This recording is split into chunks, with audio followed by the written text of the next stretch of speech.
Hi, my name's Chris, My name's William. and this is our CS10 final project.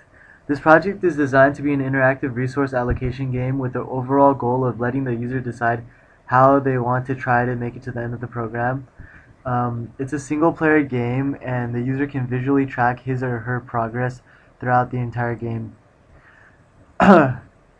um, the user begins with 5 characters on the left side of the screen, and the goal is to make it to the end of the path on the right, with at least one character surviving. And along the way, the user will encounter various random events that will present them with a decision, and their inputted choice will affect whether or not they survive. And this program can benefit the user because it is enjoyable and takes a good amount of critical thinking to win the game. Now William will go through the game, and you guys can see how fun it is. So to start, when you click the green flag to start the project, um, you'll be presented with the welcome screen and instructions. At the very start of the game, you have the option of naming your characters if you like. This provides a level of customization. Here we're going to type no, and it will set it to the default names, which you'll see in a bit. This is the resource allocation part of the project.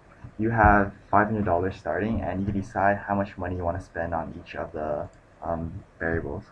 So food is needed each day for your character to survive. Horses determine how fast your character moves along the path. Cannonballs are used for the hunting minigame that you'll see in just a bit. Potions are used to restore your character's health. And finally, armor is very important for a lot of the events. You'll see why it's important in just a bit.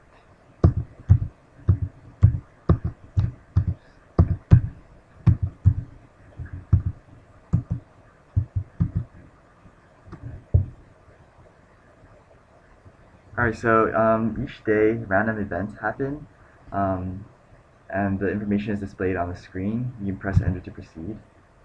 So this is the first mini game that we put in, and it determines how much armor you're awarded after the mini game. So you just want to use the arrow keys and move around and avoid the monsters. And the longer you survive, the more armor you get. And so I'll just try to survive for like 12 seconds, just to not make this video super long.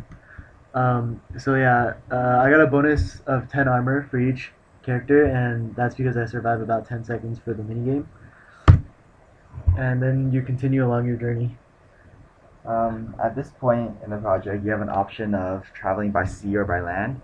As you can see in this text-based game, the user types in the option that he wants, and the options are in quotation marks to tell the user what he can type. If you type something completely random, it'll give you an error message. In this game, we will go by sea.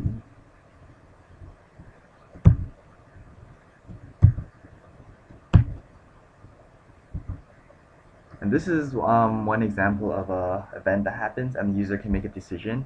These events are actually put as functions in a list, and what the program does is it chooses a random function from the list and presents the user with a random event. Um, as you can see, the user can make decisions, and these will affect how he does in the game.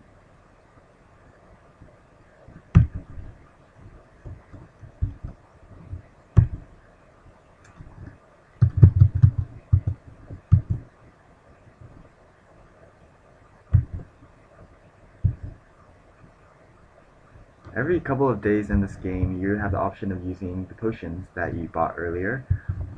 Here I'm going to use the potions to heal Dan, and as you can see, his health increases.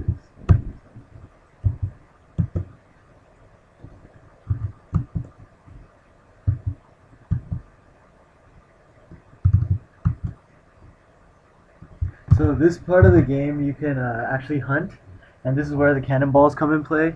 So right now I'm gonna go hunting for buffalo, and so the how to interact with this part of the game is that you use the arrow keys to aim, and then you press the space bar and you shoot a bullet out. So I'm gonna try to hit the buffalo, and so when I hit the buffalo, I gain 2 food, and every day you get to shoot a certain amount of bullets, and every time you hit a buffalo, you gain food. It's kind of hard because the buffalo is moving around, uh, but it doesn't go on forever because obviously there's no more buffalo, and then we continue on with our journey. And like this, the game continues until either the character loses, where if a character's health goes below 0, the character dies, and if the user runs out of characters, then he loses the game.